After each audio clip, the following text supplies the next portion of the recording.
Welcome to The Drowsy Economist. I'm glad you found your way here tonight.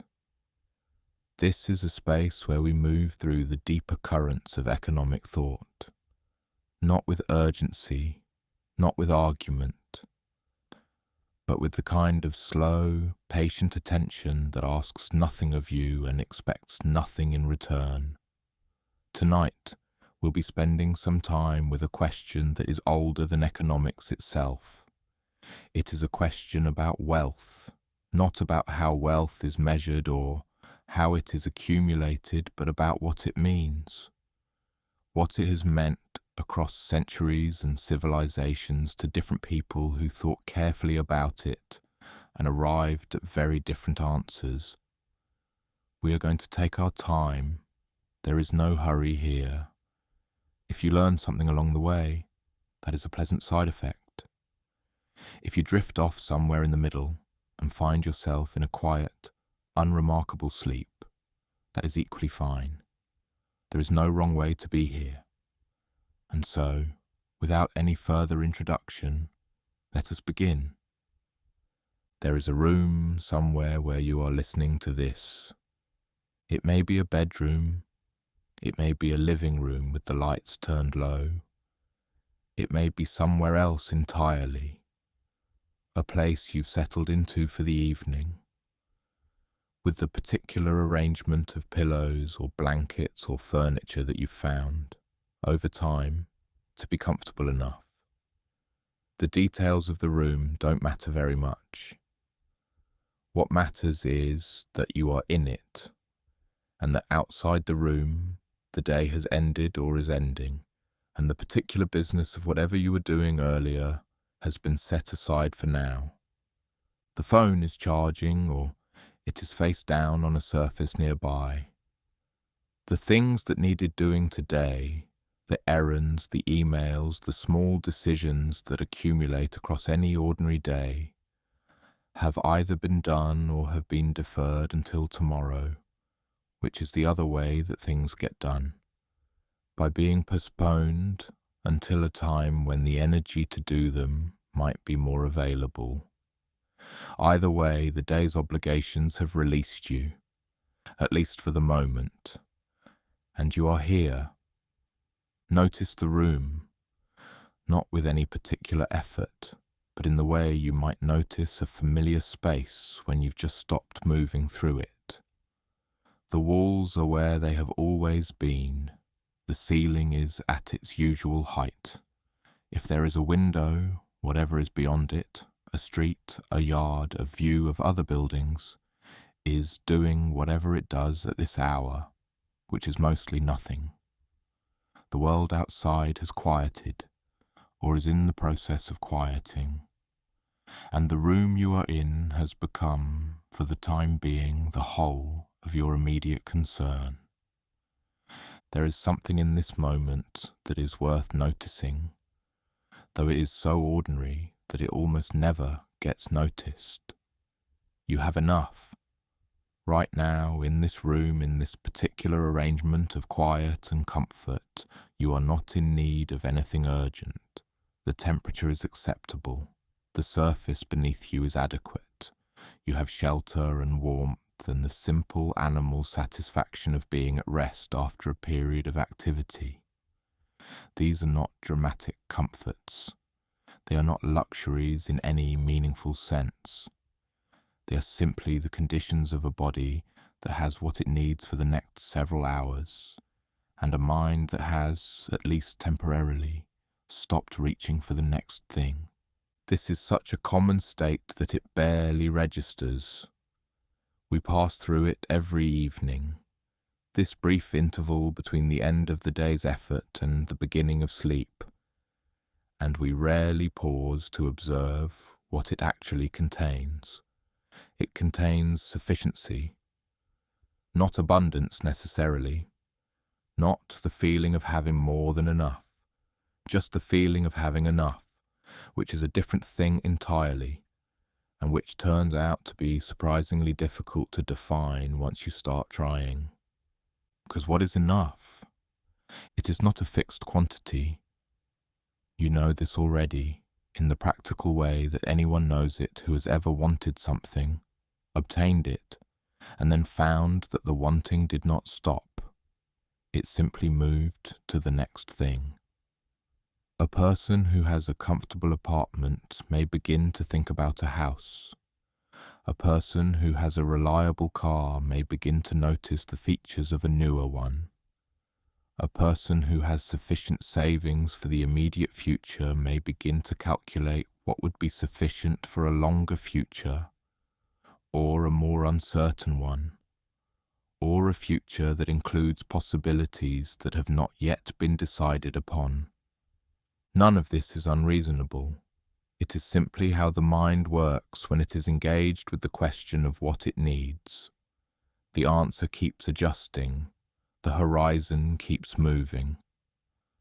And the feeling of enough, the feeling you have right now, in this quiet room, where nothing is urgently lacking, is always temporary, always contingent on the absence of some new consideration that might, tomorrow morning, make the current arrangement feel less complete than it feels tonight.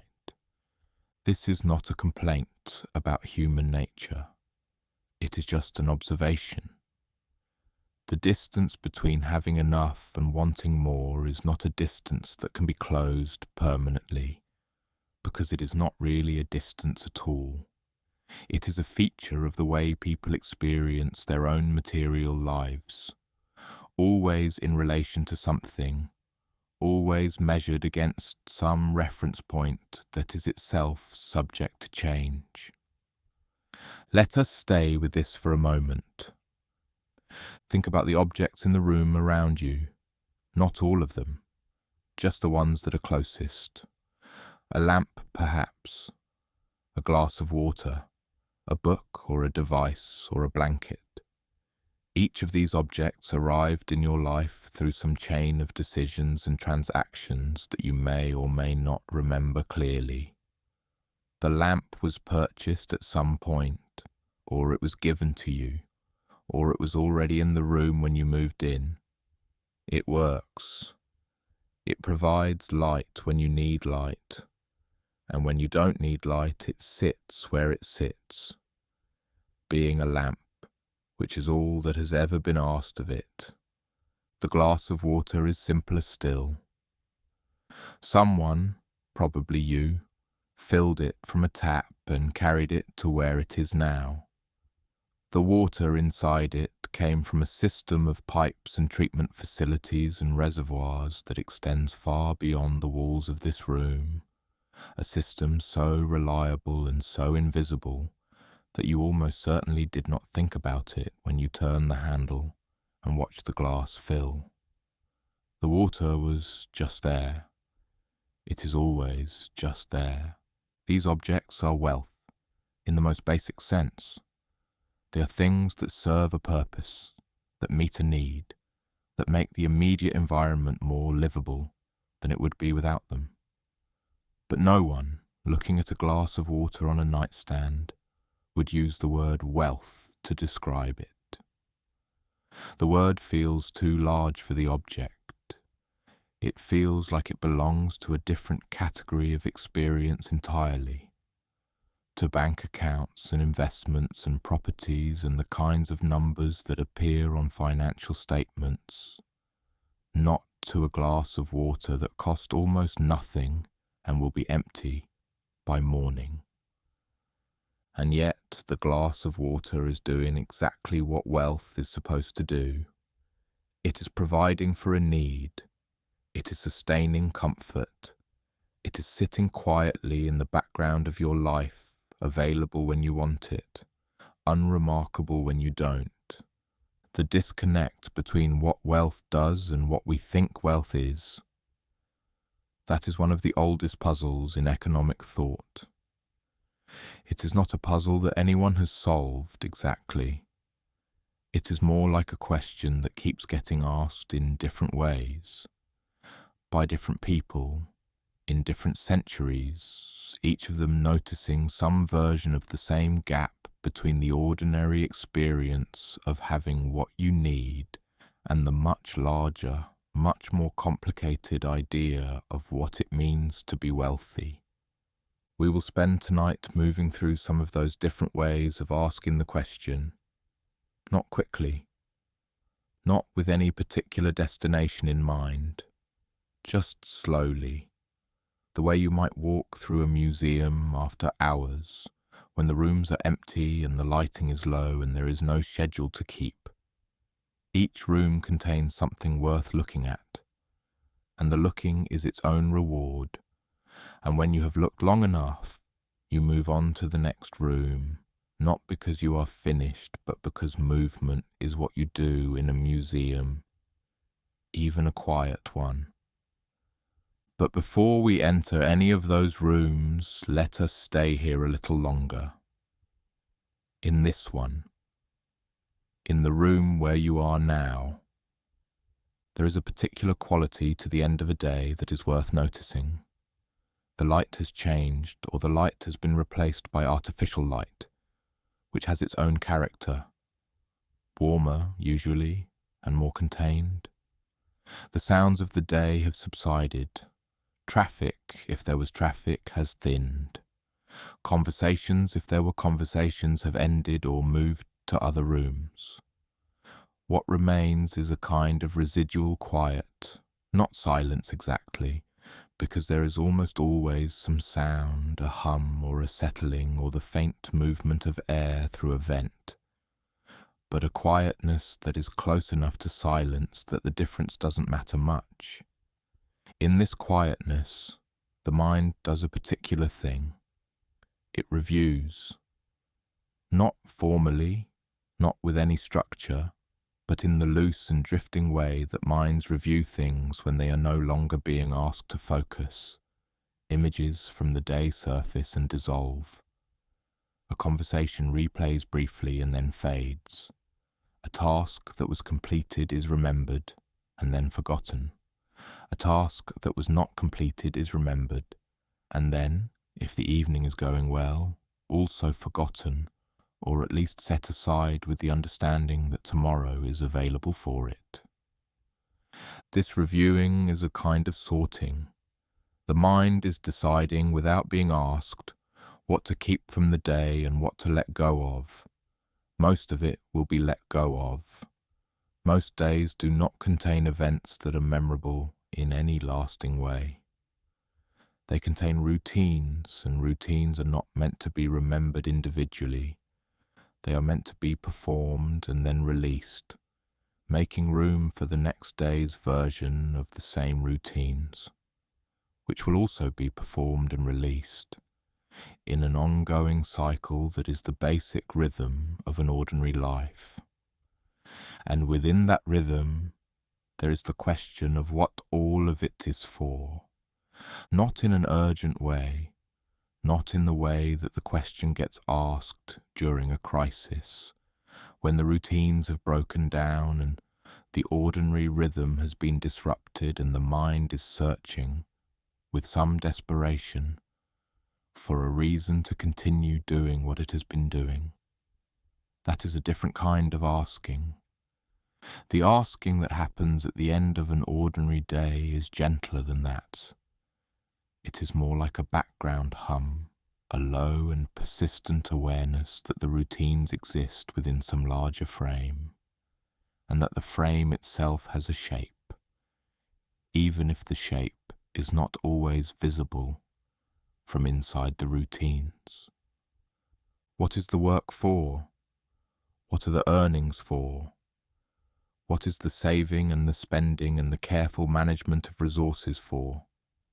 In the end, these are not questions that most people ask explicitly on most evenings, but they are present in the background in the way that large questions are always present in the background of a life that is being lived attentively.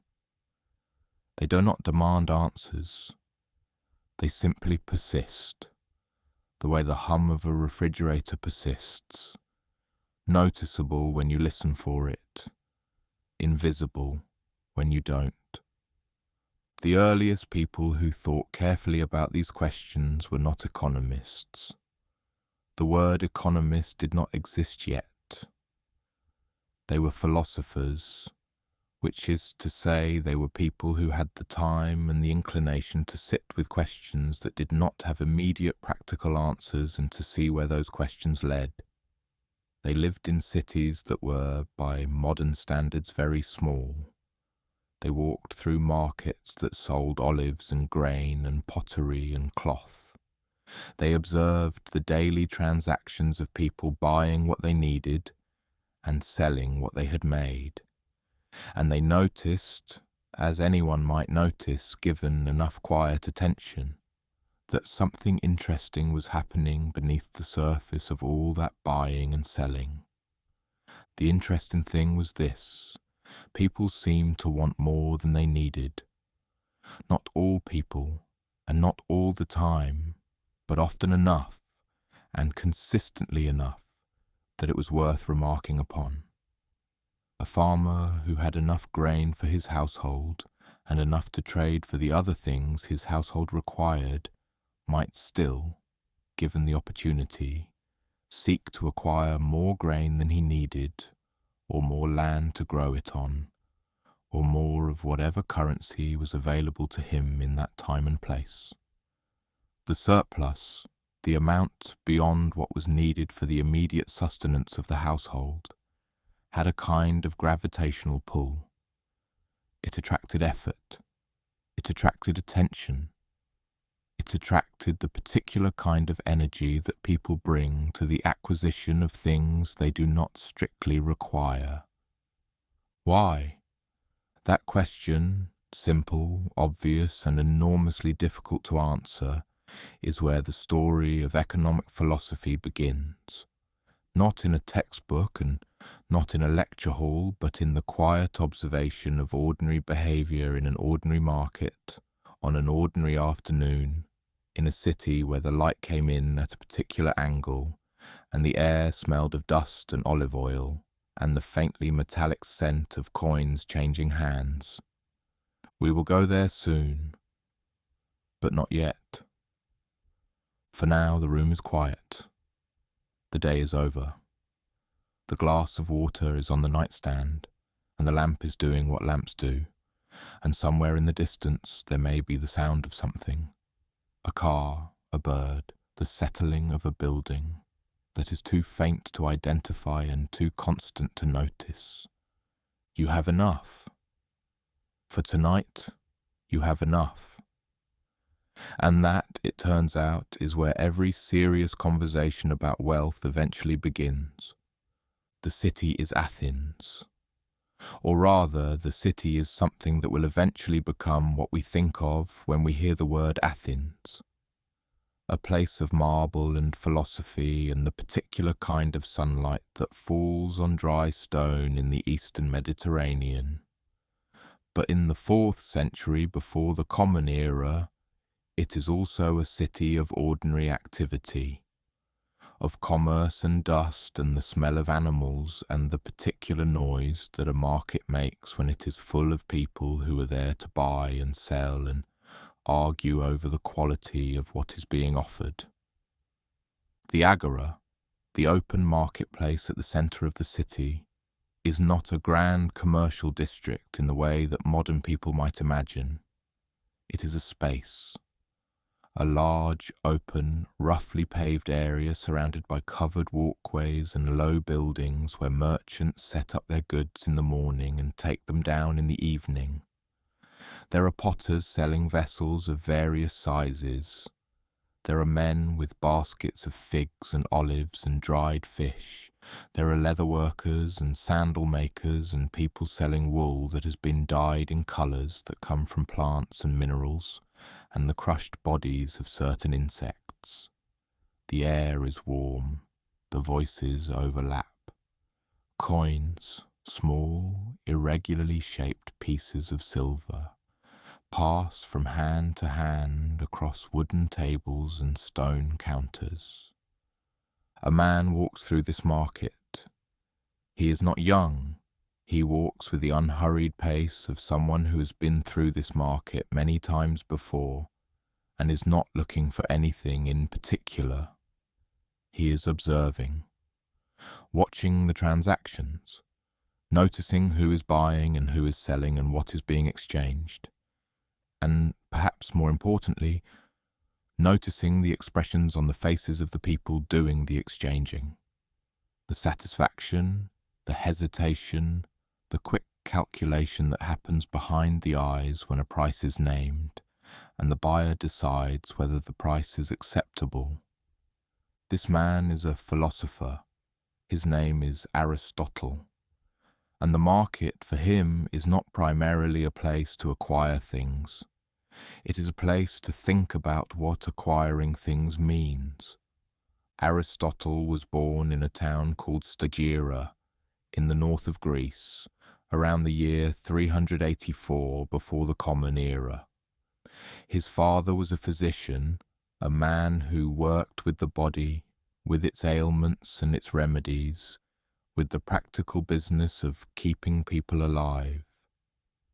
This is worth mentioning because it may explain something about the way Aristotle approached ideas. He was, throughout his life, intensely interested in practical things, in how things actually worked, not just in how they might work in theory. He studied animals, he studied the constitutions of different cities, he studied the way households were organized, and the way governments functioned, and the way people behaved when they were together in groups.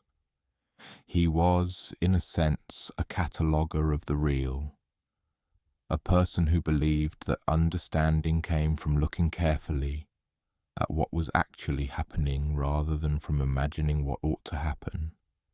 And one of the things he looked at carefully was wealth, not wealth in the abstract, not the idea of wealth as a number or a score or a measure of success. Wealth as it existed in the daily life of the households and communities he observed. Wealth as grain stored in a cool room. Wealth as olive trees growing in orderly rows on a hillside outside the city. Wealth as the tools a craftsman kept in his workshop, the hammer, the chisel, the particular kind of knife used for cutting leather, each one serving a specific function, each one enabling the craftsman to do the work that sustained his household. For Aristotle, the household was the basic unit of economic life, not the market, not the city, the household. The Greek word was oikos, and it is the root of the word economy, which literally means something like the management of a household. This is worth pausing on because it tells you something about how Aristotle understood the entire subject.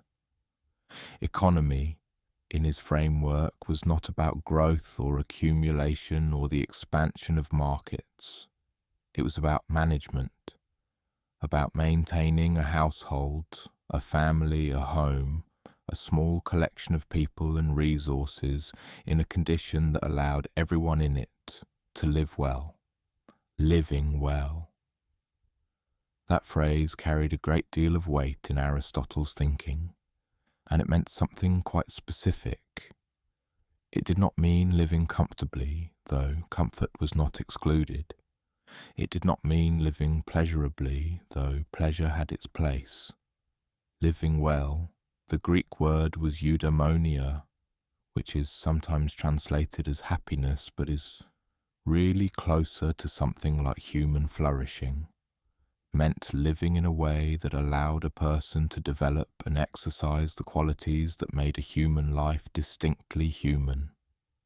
Reason, virtue, the capacity for friendship and for participation in the life of a community, the ability to reflect on one's own existence and to act in accordance with one's best understanding of what a good life required. This was not a modest definition. It was not simply about having enough food and a roof and a place to sleep. It was about the full expression of human potential, which Aristotle believed required certain material conditions but could not be reduced to those conditions. A person needed resources in order to flourish. A person needed food, shelter, clothing, the basic materials of physical life. But the resources were not the flourishing. They were the foundation on which the flourishing could occur. The way a canvas is not a painting, but is the surface on which a painting becomes possible.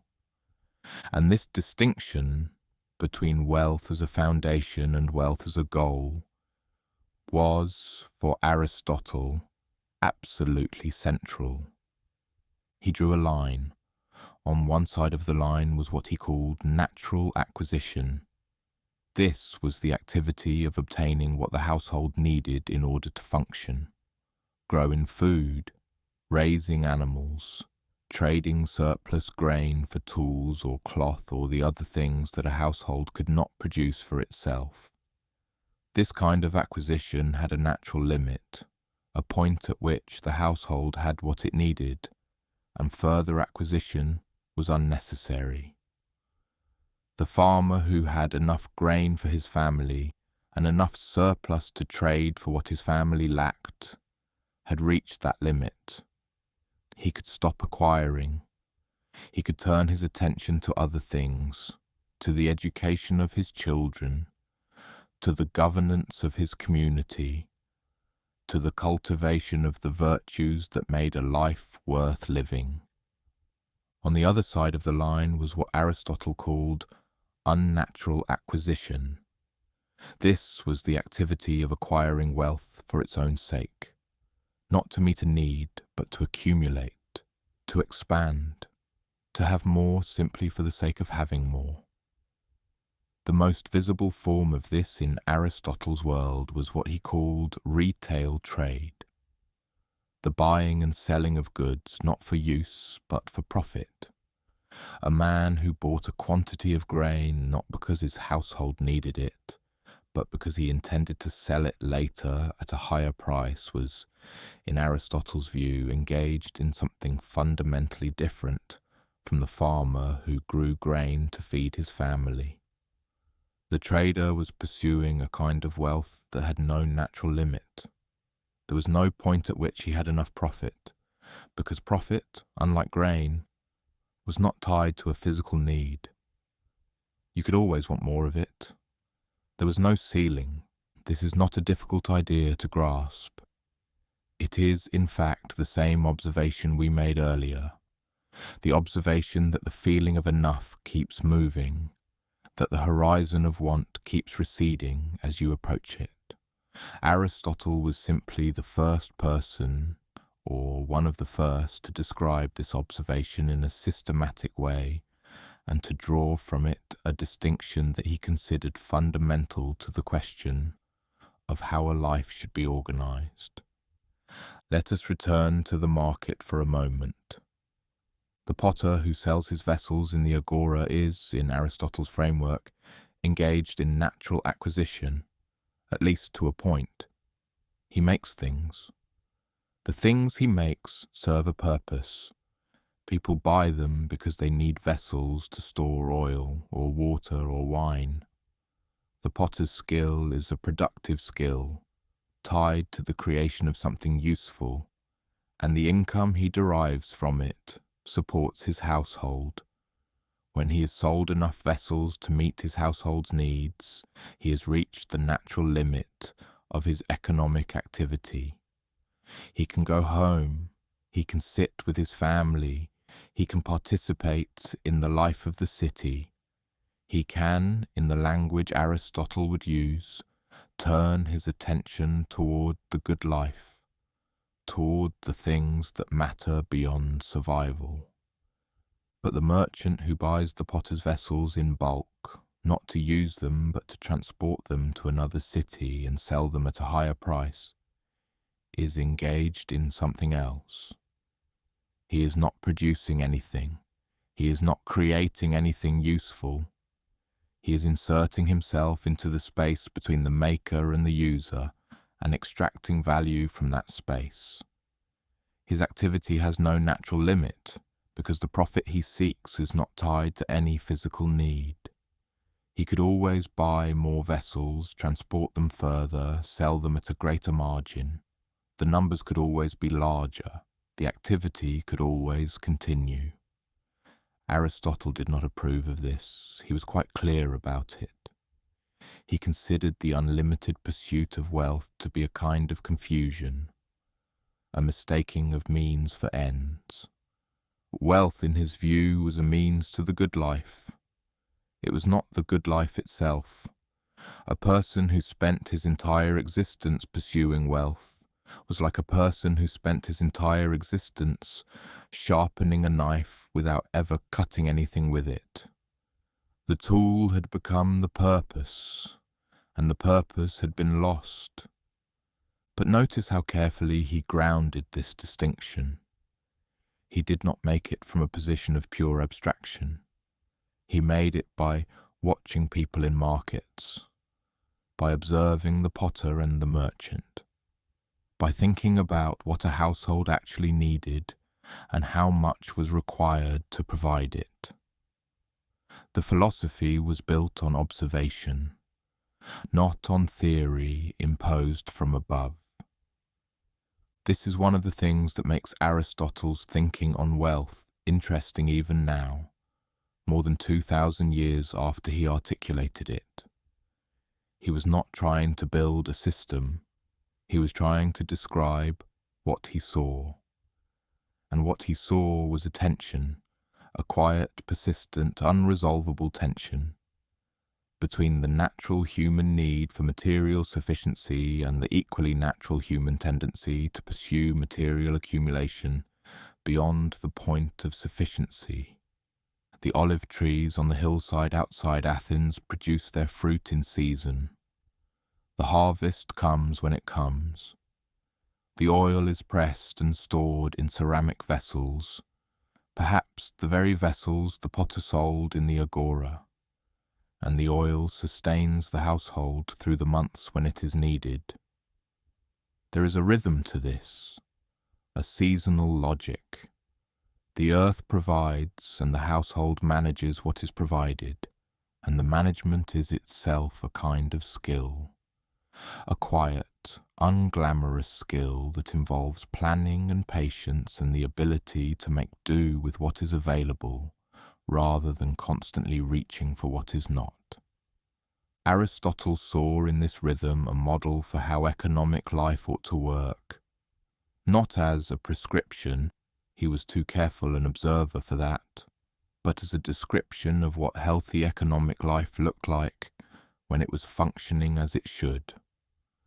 The household that managed its resources well, that produced or acquired what it needed without falling into the trap of unlimited acquisition, that left room in its daily life for the things that could not be bought: friendship, contemplation, civic participation, the slow development of character and wisdom. This was the household that was genuinely wealthy, in the deepest sense of the word. The word wealthy in this framework does not mean what we usually mean by it. It does not mean having a large amount of money or a large number of possessions. It means having what is needed for a life that is fully lived. It means sufficiency in the service of something larger than sufficiency. This is a quiet idea. It does not announce itself. It does not demand agreement or inspire enthusiasm.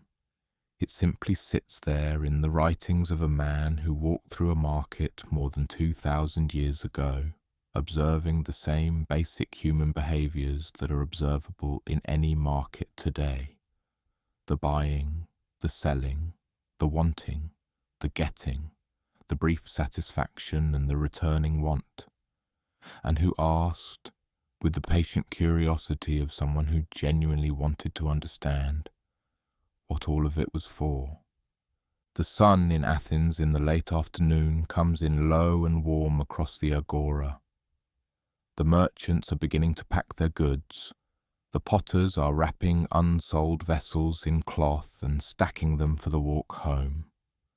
The philosopher is still walking, still observing, still thinking about the line he has drawn between the kind of wealth that serves a life and the kind that consumes one. The market will open again tomorrow. The same goods will be offered. The same transactions will occur. And the question, what is wealth for, will remain unanswered in any final way, because it is not the kind of question that admits of a final answer. It is the kind of question that each generation and each person within each generation must encounter for themselves, in the particular circumstances of their own time and place. But it has been asked now, it has been articulated and given shape, and placed into a framework that is sturdy enough to carry it across centuries. The philosopher has done what philosophers do. He has taken something that everyone experiences and very few people examine, and he has examined it carefully, and left the examination for others to consider. The evening is settling over the city. The market is closing, the olive oil is stored, the household is quiet, and somewhere, in the warm darkness of a Mediterranean night, the question rests, not resolved, but present, the way good questions are always present once they have been clearly asked. A very long time passes. That sentence does not do justice to how long a time it is. Centuries pass. Empires rise and recede.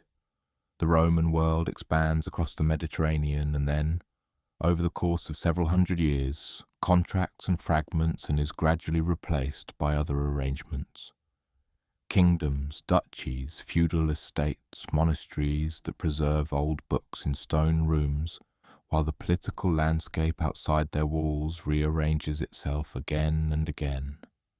The Greek texts, Aristotle's included, are copied by hand, translated into Arabic, translated back into Latin, carried across deserts and seas and mountain ranges by people who believed the ideas inside them were worth preserving, even when the world those ideas described had long since changed beyond recognition.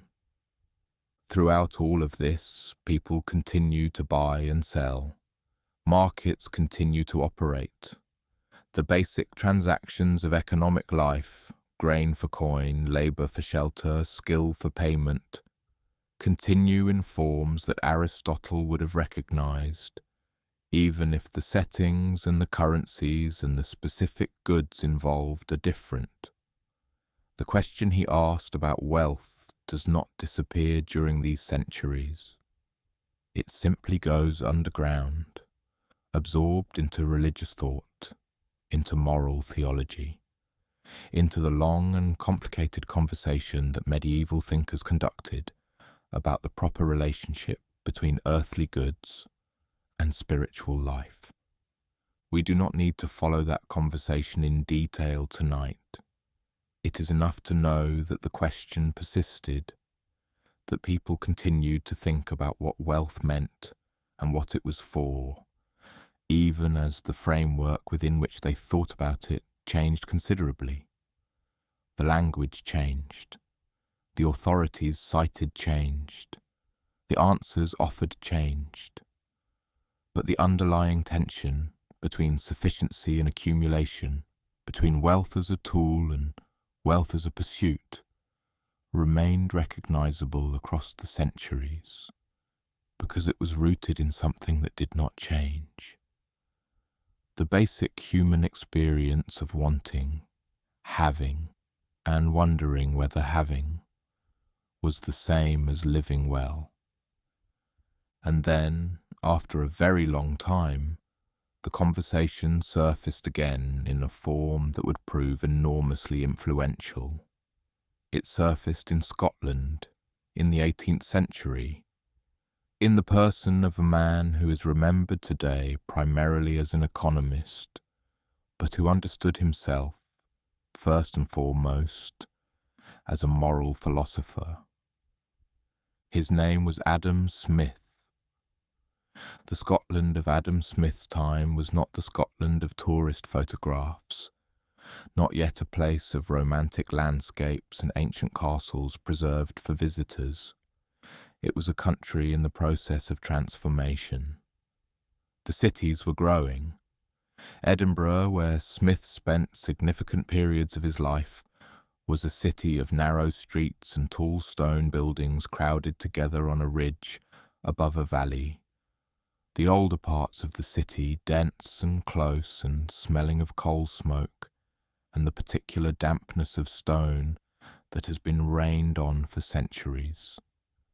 Glasgow, where Smith held a professorship, was becoming an industrial and commercial centre, its port connecting Scotland to trade routes that reached across the Atlantic and into the Caribbean and beyond. The towns between the cities were smaller, of course, and quieter. Market towns with a central square where farmers brought their produce on appointed days.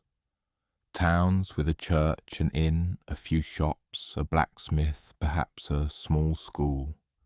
The rhythm of life in these towns was governed by seasons and by markets, by the agricultural calendar that determined when crops were planted and harvested, and by the market days that determined when those crops were sold and the proceeds used to purchase the things that could not be grown or made at home.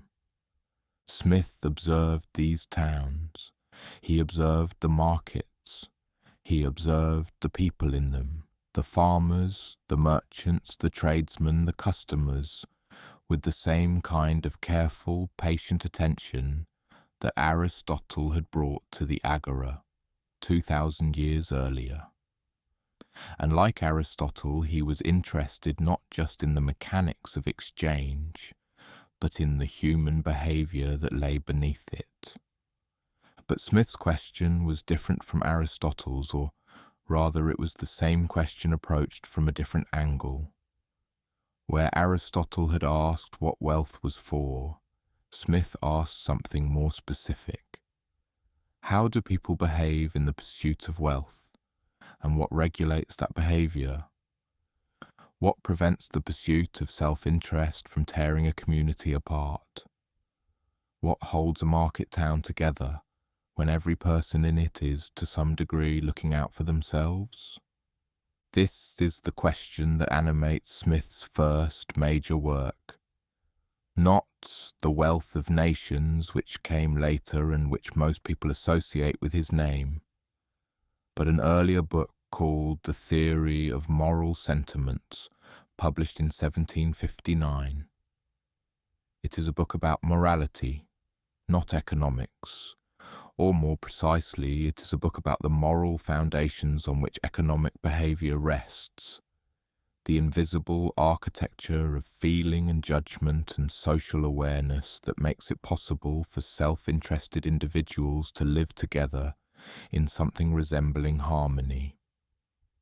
The central idea of the book is simple enough to state, though its implications are vast. Smith believed that human beings are equipped with a natural capacity for sympathy, a capacity to imagine how other people feel and to be affected by that imagining. When you see someone in pain, you feel something.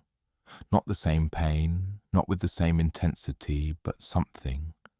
A shadow of it, a reflection, an echo that registers in your own experience, and that influences how you respond. When you see someone experience joy, you feel a version of that too. This capacity for fellow feeling, Smith argued, is not a luxury or an ornament of civilized life. It is the foundation of social existence.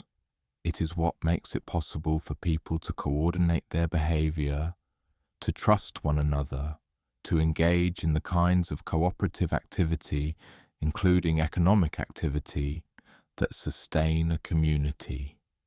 And from this capacity for sympathy, Smith derived a concept that he considered essential to moral life. He called it the impartial spectator.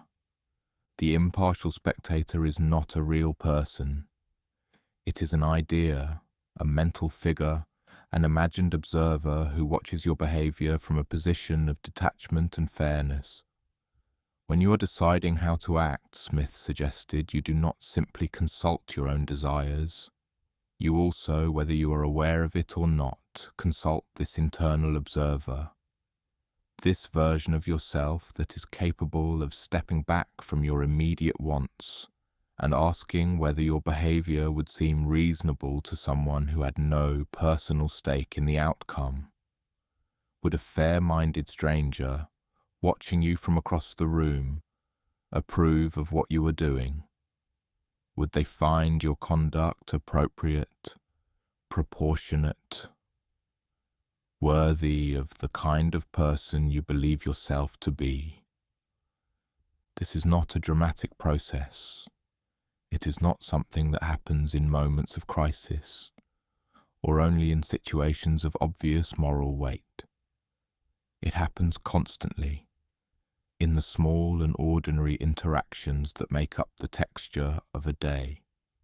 The shopkeeper who gives honest measure, the tradesman who charges a fair price, the neighbour who lends a tool and expects it back in good condition, but does not demand collateral.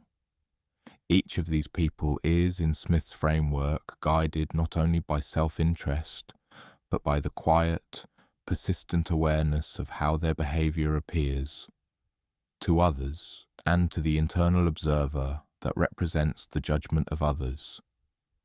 Let us ground this in the market town. It is a Thursday morning, which is market day. The square in the centre of town is filling with carts and tables and the particular organised chaos of a market assembling itself. A farmer has brought eggs and butter and a quantity of early vegetables, whatever is in season. He has arranged them on a wooden table covered with a cloth that has seen many market days before and shows the evidence of each one. A woman stops at his table. She examines the eggs. She picks one up and looks at it and sets it down. She asks the price. The farmer names a number. The woman considers. In this moment, this perfectly ordinary, completely unremarkable moment in a market town in 18th century Scotland, Smith would see the entire architecture of moral sentiment at work. The farmer wants to sell the eggs for as much as he can get. The woman wants to buy them for as little as she can. Each of them is acting in their own interest, but each of them is also acting within a web of social constraint that neither of them needs to think about explicitly. The farmer does not charge an outrageous price because he knows, not through calculation but through the accumulated experience of living in a community, that outrageous prices would cost him customers and reputation. The woman does not offer an insultingly low price because she knows that the farmer has brought the eggs to market through his own effort and deserves a reasonable return.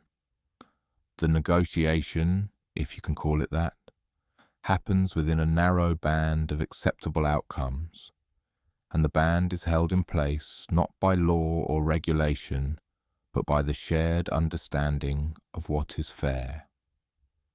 This shared understanding is the impartial spectator at work, operating not in any individual mind but across the entire fabric of the community. It is the reason why markets function, most of the time, without descending into exploitation or fraud. Not because the people in them are selfless. Smith was quite clear that they are not, but because they are social. And being social means being aware of how one's behaviour is perceived and adjusting that behaviour accordingly. Smith put this idea more memorably in a passage that is often quoted. When we sit down to eat our dinner, he observed, we do not depend on the generosity of the butcher, the brewer, or the baker. We depend on their regard for their own interest. But, and this is the part that is less often quoted, that self-interest operates within a context. It operates within a community where reputation matters, where relationships persist over time, where the butcher's children go to school with the baker's children, and where the consequences of dishonest dealing extend far beyond the single transaction in which the dishonesty occurs. This is not a naive picture of human nature. Smith did not believe that people were naturally good, or that markets automatically produced fair outcomes, or that self-interest was always benign. He believed that self-interest was a powerful force, perhaps the most powerful force in economic life, and that the question was not how to eliminate it, but how to channel it. The impartial spectator was, in his framework, one of the channels. The social fabric of a community, its norms, its expectations, its accumulated sense of what was acceptable and what was not, was another.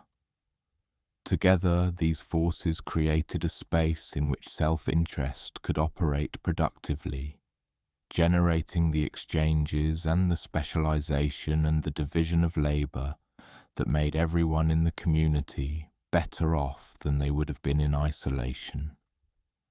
But notice what Smith was doing here. He was not building an economic theory in the modern sense. He was not constructing mathematical models or deriving laws of supply and demand. He was doing something older and in a way simpler. He was observing human behavior in markets and asking what made it work.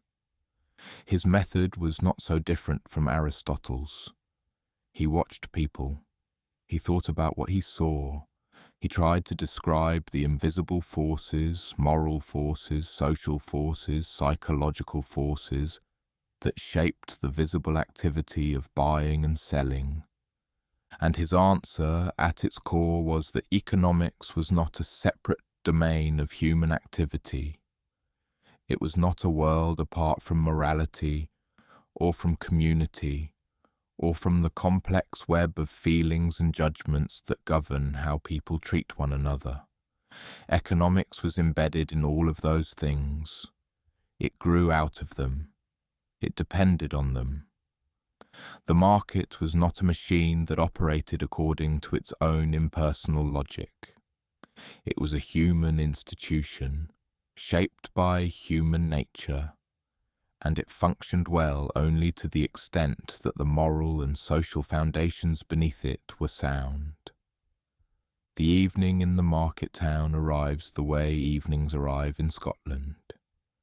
Gradually, and with a particular quality of light that comes from being far enough north that the sky holds its colour for a long time before finally darkening. The market has packed up. The farmer has sold most of his eggs and taken the rest home. The square is empty except for a few stray wisps of straw and a dog investigating the ground where a meat stall had been. The shops around the square are closing, one by one, the proprietors locking their doors and heading home along streets that are familiar enough to walk, without thinking about direction. In one of the taller buildings near the square, a building that might house a small academy or a lending library, or the offices of a local professional society, a lamp is burning in an upstairs window. Someone is reading or writing or simply sitting with the particular kind of quietness that follows a day spent thinking. The light from the lamp falls on the street below in a small, warm rectangle that moves slightly as the flame inside the lamp adjusts itself to the draught from a window that is not quite fully closed. The town is settling. The transactions of the day are complete. The self-interest and the sympathy, the buying and the selling, the quiet regulation of the impartial spectator, all of it has done its work for the day, and now the town's resting, the way towns rest, which is by becoming quieter and darker, and more still until the morning comes and the whole cycle begins again. Smith understood something that Aristotle understood too, though they would have used different words for it. They both understood that wealth, the getting of it, the spending of it, the accumulation and the management of it, was never just about the things themselves. It was always about something larger. For Aristotle, that something larger was the good life, eudaimonia, human flourishing, the full expression of what it means to be human. For Smith, it was the moral fabric of a community, the web of sympathy and judgment and social awareness that held people together and allowed them to cooperate, even when each of them was motivated in the first instance by their own concerns. Neither of them believed that wealth was unimportant. Both of them recognized that material resources were necessary for a good and functioning life, but both of them also recognized, clearly, insistently, in the careful language of people who had thought about the matter for a very long time, that wealth was a means, not an end, that it served something, that the question of what it served was the question that mattered most, and that any understanding of economics that lost sight of that question was an understanding that had missed the point. The lamp in the upstairs window flickers once and then steadies. The town is dark now, or nearly dark, with a particular kind of darkness that stone buildings create, solid, heavy, absorbing sound as well as light. Somewhere nearby, a door closes gently. A latch clicks into place. The day is finished.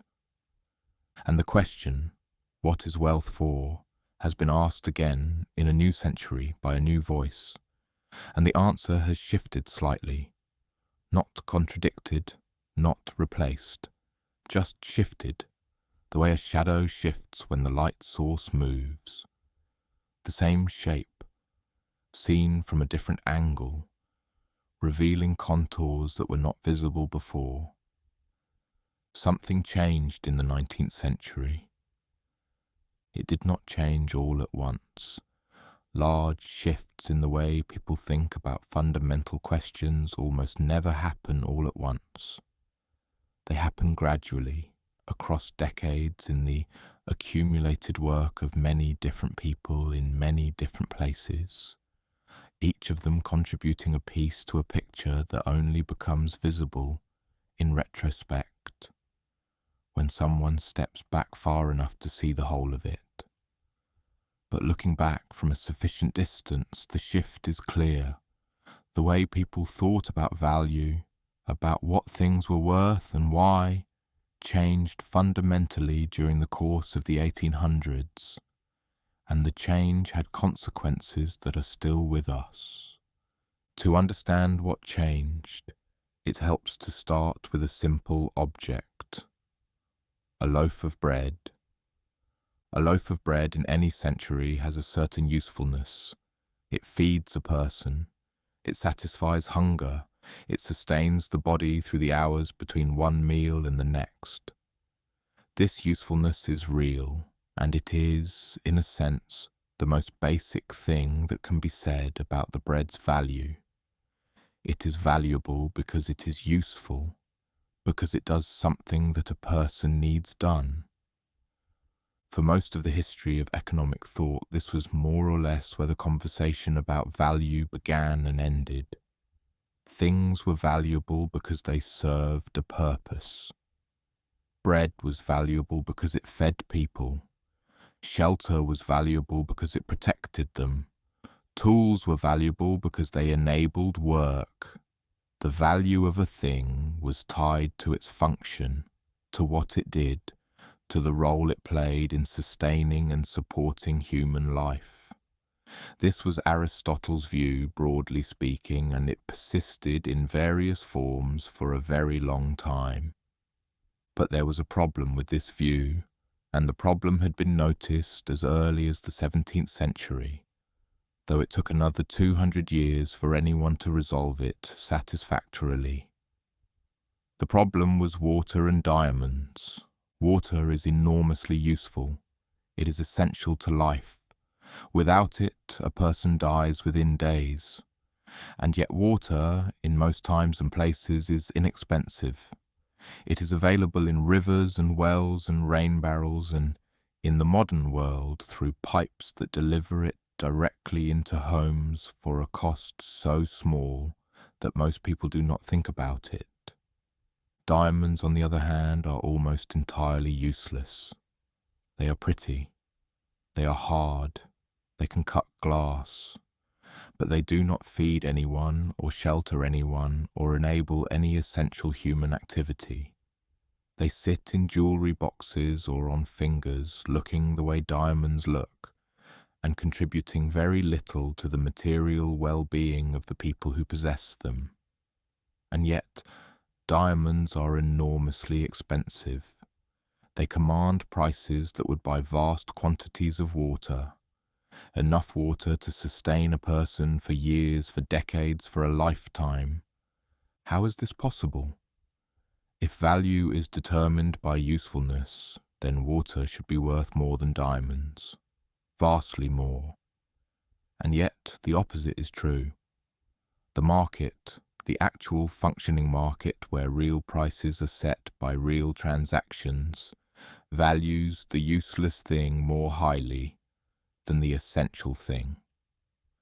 This paradox, sometimes called the diamond water paradox, sat at the edge of economic thought for a long time, unsolved and slightly embarrassing, like a stain on an otherwise respectable piece of furniture. Various explanations were offered. None of them were entirely satisfying. The paradox persisted. And then, in the 1870s, within a few years of each other, 3 men working independently in 3 different countries arrived at essentially the same answer. Their names were William Stanley Jevons in England, Carl Menger in Austria, and Leon Walras in Switzerland. They did not know each other. They were not working from a shared plan. They simply encountered the same problem, and through the particular logic of their respective approaches, arrived at the same solution. The solution was the concept of marginal utility. The idea, once you grasp it, is not complicated. The value of a thing is not determined by how useful it is in total, in the abstract, across all possible circumstances. It is determined by how useful the next unit of it is right now to the person who is deciding whether to acquire it.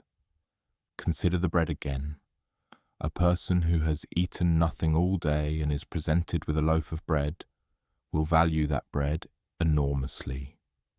It represents the difference between hunger and satisfaction, between discomfort and relief. The first loaf to a hungry person is worth a great deal. But now suppose that person has already eaten 1 loaf. A second loaf is offered. It is the same bread, the same flour, the same baking, the same weight and shape. But its value to the person is lower, because the person is no longer as hungry. The edge of the need has been blunted. The second loaf is still useful. It can be eaten later, or shared, or stored, but it does not address the same urgency that the first loaf addressed. A third loaf is worth less still. A fourth, even less.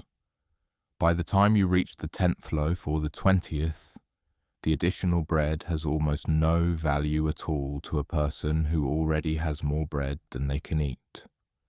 The bread has not changed. Its physical properties are identical. What has changed is the relationship between the bread and the person, the specific, situated, momentary relationship that determines how much the next unit is worth. This is marginal utility, the value of the next unit, not the total value of the category. And it resolves the diamond-water paradox neatly. Water is abundant, so the next glass of water, in most circumstances, is worth very little. Not because water is unimportant, but because there is so much of it available that the additional unit adds very little to what the person already has. Diamonds are scarce, so the next diamond to a person who wants one is worth a great deal. Not because diamonds are essential, but because they are rare. And rarity, in the context of desire, creates value at the margin. This was a genuine intellectual breakthrough. It was elegant. It was logical. It resolved a problem that had resisted resolution for centuries. And it set the course of economic thought for the next 150 years. But it also did something else, something quieter and less celebrated, that is worth pausing on tonight. It changed what the word value meant. Before the marginal revolution, as it is sometimes called, value had been, at least in part, a moral concept. It was entangled with questions of purpose, of human flourishing, of what things were for. Aristotle's framework, and to a significant degree Smith's as well, understood value as something that existed in relation to a larger vision of the good life. Things were valuable because they contributed to human well-being in a broad sense, not just to pleasure or satisfaction in the moment, but to the kind of life that a person could look back on and consider well lived. After the marginal revolution, value became something else. It became a measure of preference, a mathematical relationship between a person and a thing at a particular moment, under particular conditions. It became subjective, dependent not on what a thing was in any absolute sense, but on how much a specific person wanted a specific unit of it, at a specific time. And because it was subjective, it could be quantified, it could be graphed, it could be modelled and predicted and incorporated into the kinds of formal mathematical systems that were becoming increasingly prestigious in the intellectual life of the 19th century.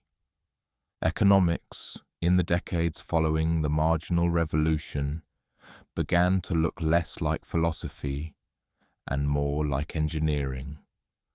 The questions being asked were no longer questions about the purpose of wealth or the nature of the good life.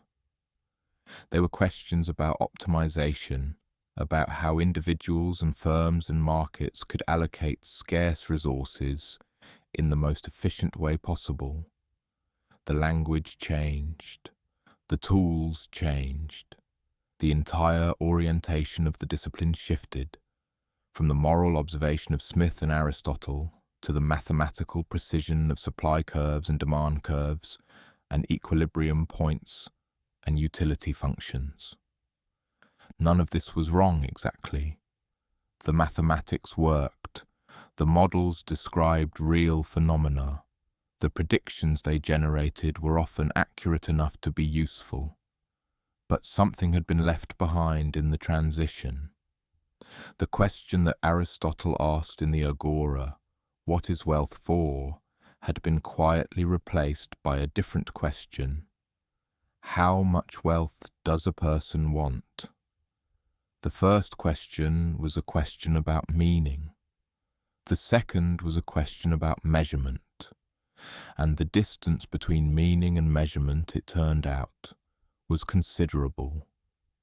A factory in Manchester in the late 19th century produces cotton cloth. The machines run for long hours. The workers tend the machines in shifts, moving between the rows of looms in a rhythm that is set by the machinery rather than by any human preference.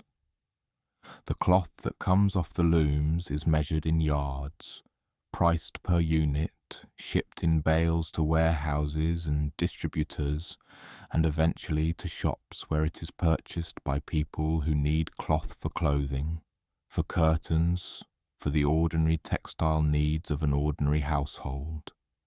The entire process, from raw cotton arriving at the factory to finished cloth leaving it, is organized around efficiency, around producing as much as possible, as quickly as possible, at the lowest possible cost.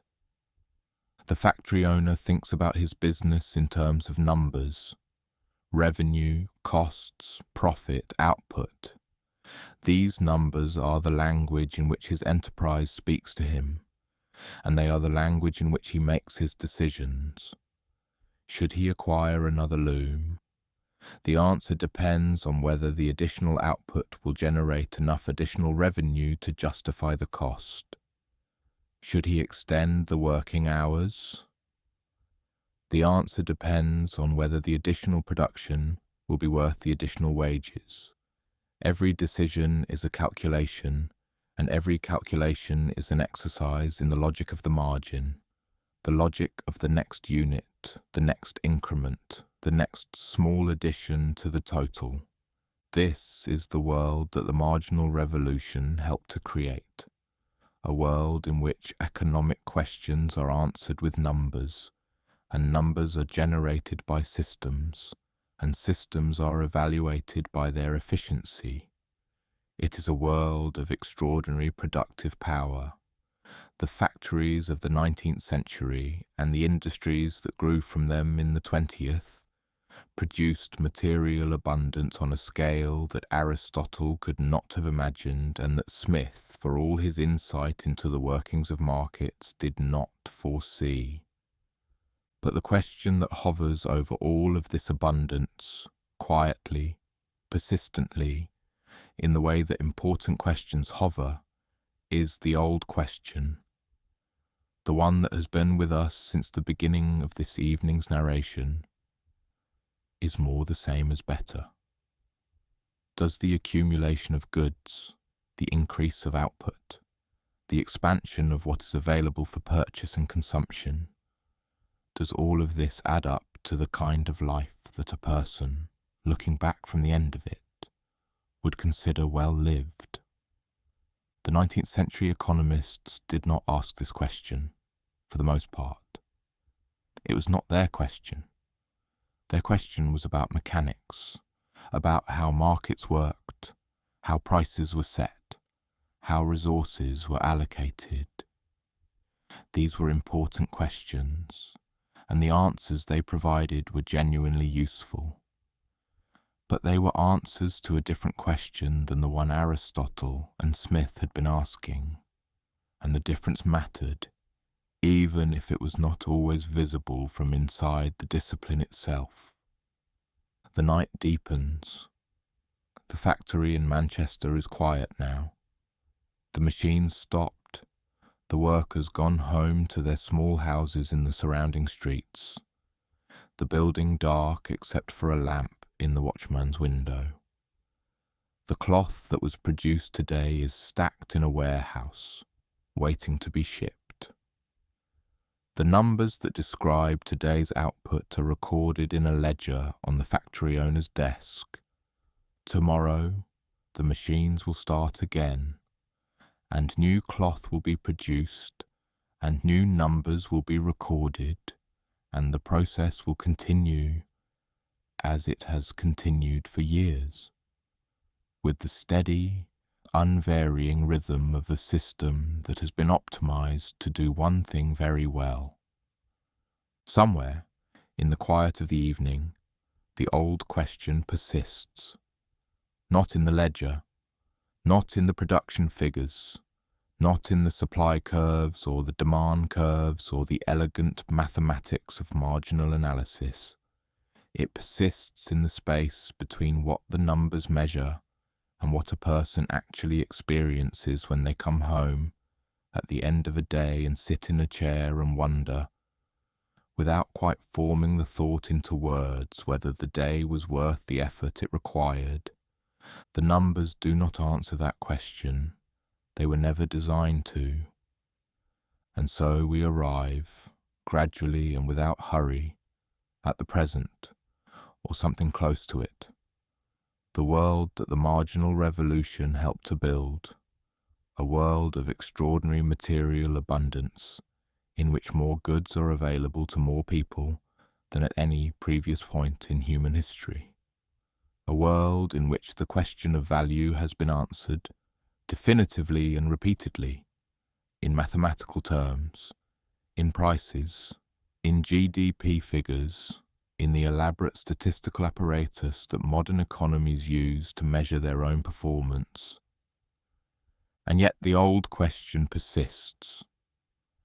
It persists in the research of psychologists who have spent decades studying the relationship between income and happiness, and who have found consistently that the relationship is real but limited. Money does contribute to well-being. This is not in dispute. A person who moves from poverty to modest security experiences a genuine and measurable increase in life satisfaction. The relief of deprivation, the transition from not having enough to having enough, is one of the most powerful changes a person can experience. It reduces anxiety, it improves health, it creates space for the kind of attention that cannot exist when the mind is preoccupied with survival. But the relationship has a shape, and the shape is a curve that bends. It bends because the additional well-being produced by each additional unit of income diminishes as income rises. The difference between earning nothing and earning enough to cover basic needs is enormous. It is the difference between desperation and stability. The difference between earning enough and earning twice enough is smaller. The difference between earning twice enough and earning 4 times enough is smaller still.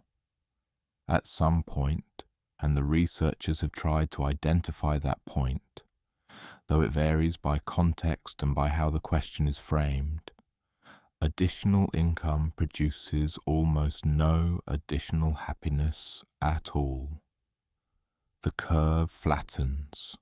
The margin approaches zero.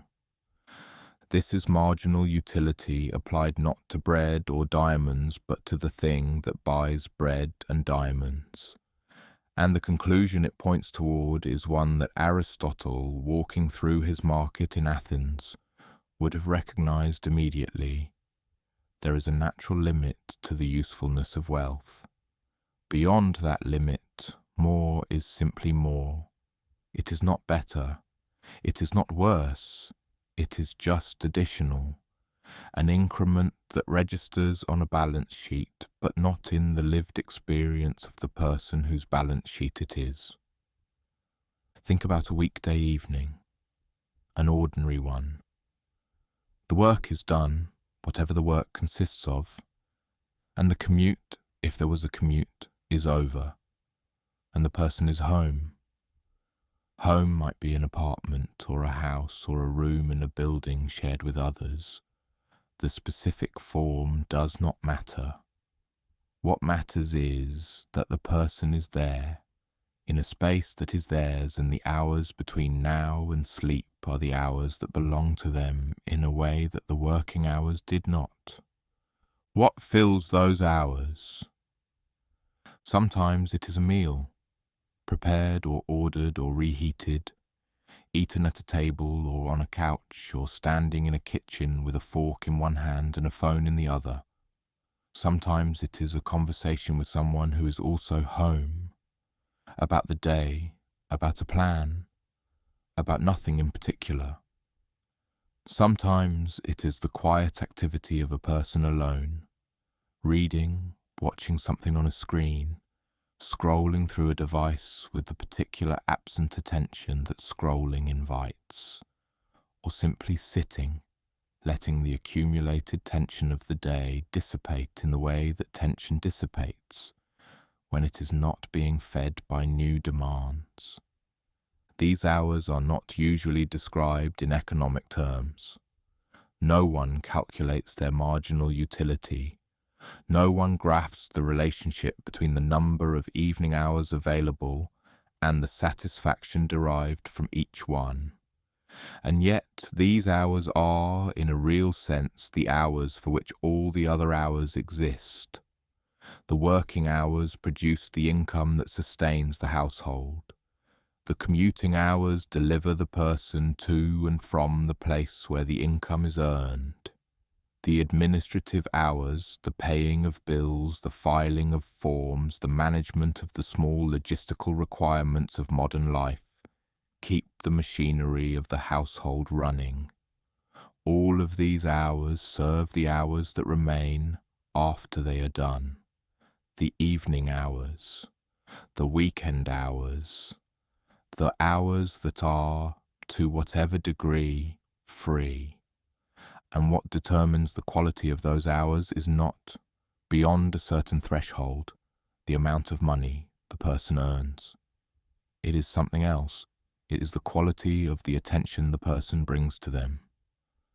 Whether the mind is present or elsewhere, whether the evening feels like a space to inhabit or a gap to fill, whether the person sitting in the chair, eating the meal, having the conversation, is actually there, engaged, aware, participating in their own experience, or is already mentally somewhere else, thinking about tomorrow's tasks or yesterday's failures or the next thing that needs to be done.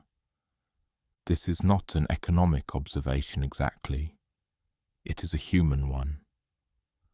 But it is the kind of human observation that the earliest economic thinkers, the ones who saw economics as a branch of moral philosophy, as a study of how people live and what makes their lives worth living, would have considered central to their work. Aristotle would have recognized it. Smith would have recognized it. The question of what makes an evening feel well spent is not, in the end, so different from the question of what makes a life feel well lived. It is the same question, asked at a smaller scale, in the particular and ordinary setting of a person who has come home from work and is sitting in a room that is quiet enough to notice things in. The research on income and happiness points in a direction that is not surprising, but that is, in its own quiet way, significant. Beyond the threshold of sufficiency, beyond the point at which basic needs are met and basic security is established, the factors that contribute most to well-being are not financial. They are relational. They are experiential. They are, in a word that Aristotle used in a different context, but that applies here with surprising precision, eudaimonic. They have to do with the quality of a person's relationships, with the sense of purpose or meaning that a person derives from their daily activity, with the degree to which a person feels connected to a community and engaged in something that matters to them. None of these things can be purchased exactly. Some of them can be facilitated by money. A person with financial security has more freedom to choose work that is meaningful, to invest in relationships, to take time for the activities that contribute to well-being in ways that do not appear on a balance sheet. But the facilitation is indirect. The money creates conditions. It does not create the experience. A person with enormous wealth and no meaningful relationships is not, by the measures that the researchers use, particularly happy. A person with modest means and deep connections to family and community and purposeful work is, by those same measures, often doing quite well. This is not a moral judgment. It is an observation. The kind of observation that the narrator of this sort of evening narration is permitted to make, quietly, without emphasis, without drawing any conclusions that the listener is expected to adopt. It is simply what the research suggests, and what ordinary experience tends to confirm, and what the philosophers who first thought carefully about wealth understood in their own terms, long before anyone thought to measure it. We have travelled some distance tonight, not a physical distance, though the settings have changed, from the room where you are now to the agora in Athens, to a market town in Scotland, to a factory in Manchester and back again. The distance has been a distance of ideas which is a different kind of journey, one that moves not through space but through the ways that people, across a very long stretch of time, have tried to understand a single, persistent, deceptively simple question. What is wealth? What is it for? What does it mean to have enough, and what happens to a person, to a community, to an entire way of thinking, when the pursuit of more begins to obscure the question of why? Aristotle, in his careful way, drew a line between the wealth that served a household and the wealth that consumed one. He grounded his thinking in olive trees and grain stores and the seasonal rhythms of an agricultural life, and he arrived at a distinction that was as much about character as it was about economics. Wealth was a means to the good life, and the good life was not about wealth. The distinction was clear. The challenge, as he recognized, was that the human tendency to cross the line, to mistake the means for the end, was persistent and powerful, and not easily overcome by argument. Smith, 2,000 years later and a world away, approached the same tension from a different direction. He saw that self-interest was not in itself destructive, that it could be the engine of cooperation and mutual benefit, provided it operated within a moral framework that was strong enough to channel it. His impartial spectator was not a constraint imposed from outside. It was an internal voice, shaped by community and by the accumulated experience of living among others, that whispered to each person, "Consider how this looks. Consider what a fair-minded observer would think." The market, in Smith's vision, was not a moral vacuum. It was a moral ecosystem sustained by the same qualities of sympathy and judgment that sustained every other form of human community. The thinkers who followed, the marginal economists of the 19th century, the builders of the mathematical frameworks that still define the discipline today, contributed something valuable and something incomplete. They solved the diamond water paradox. They gave economics the precision of numbers and the authority of formal models. They made it possible to measure with remarkable accuracy the flows of goods and services and money that constitute the visible surface of economic life. But in gaining precision, they lost something, not through carelessness, but through the natural narrowing that occurs when a discipline becomes more technical and more specialized. The question of what wealth was for, the question that Aristotle and Smith had placed at the center of their thinking, gradually moved to the periphery, and then beyond the periphery into a territory that economists no longer considered their own. The question did not go away. It simply moved. It moved into psychology, into philosophy, into the quiet reflections of ordinary people who did not use the language of marginal utility or supply curves, but who understood from their own experience that the relationship between money and well-being was real, but complicated, that having more was not always the same as living better, that the hours spent earning could sometimes cost more in the currency of attention and presence and connection than the earnings themselves were worth. This is not a new insight. It is one of the oldest insights in the history of human thought. It has been articulated by philosophers and by poets and by grandparents, sitting in kitchen chairs and by people lying awake at night in rooms not unlike the room where you are now. It does not need to be defended because it is not an argument. It is an observation, the kind of observation that arrives not through reasoning but through the slow accumulation of lived experience, the kind that becomes more visible as the day ends and the noise recedes and the mind is left with itself, in the quiet, without distraction.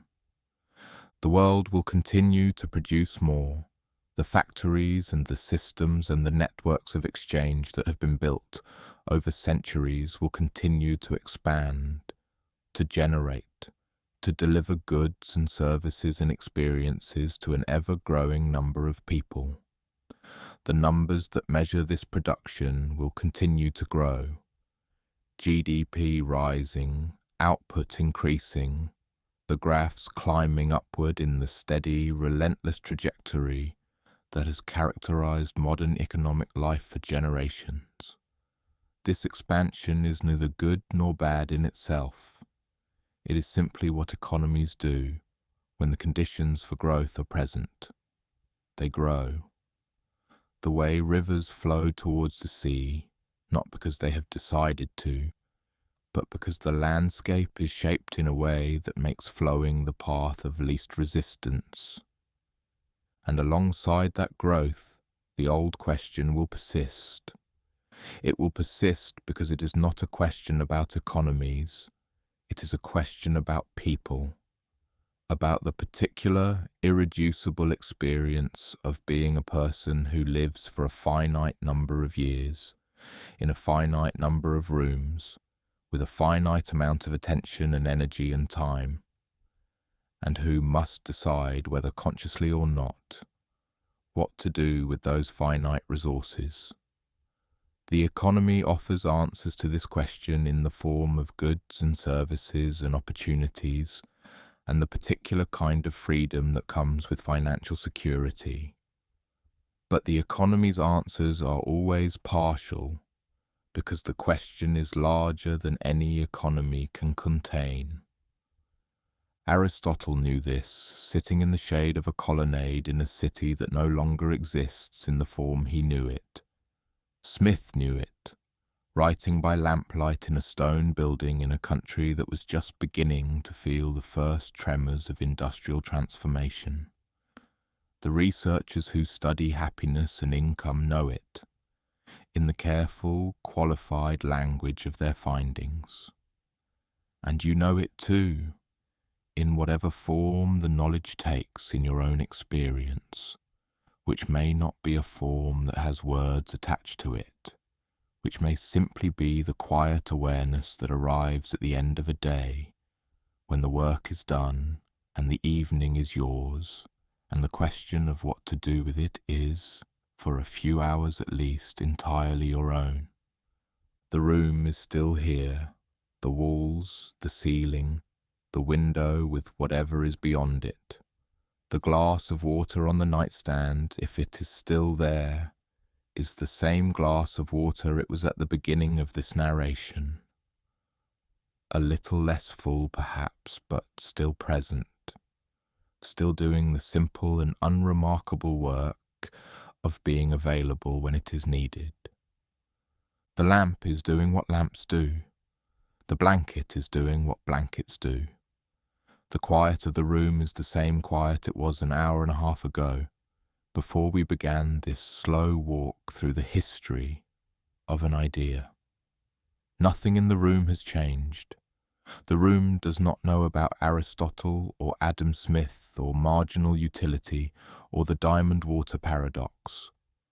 It is simply a room, a space that contains you and the particular arrangement of comfort that you have made for yourself within it. And that arrangement is enough. Not because it is perfect or complete or beyond improvement. not because it represents the ideal of the good life as any philosopher would define it, but because it is here and you are in it. And the evening has arrived at the point where the mind begins to soften and the thoughts begin to slow, and the distance between wakefulness and sleep becomes shorter with each breath. The market in Athens has closed for the night. The market town in Scotland is dark and still.